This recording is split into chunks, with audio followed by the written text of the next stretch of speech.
Hey everybody, happy summer. I want to introduce you to the July-August issue of Garden Gate magazine. For starters, we have some beautiful summer flowers, including hibiscus, who have big, bold, colorful flowers in reds and pinks and whites, and we'll show you the best varieties and show you how to start them from seed.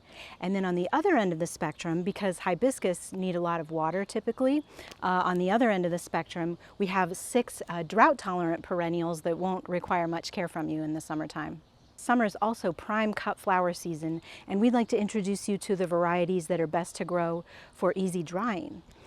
And we'll take you on a tour of a beautiful master gardener's garden with so many great ideas. Summer is also the time to be thinking about fertilizing, starting your vegetables for fall, and looking for pests. As always in this issue, you'll find an exclusive garden plan. We'll answer your garden questions, and you'll see our readers' best tips. You can find this issue on newsstands right now or in the Garden Gate store online.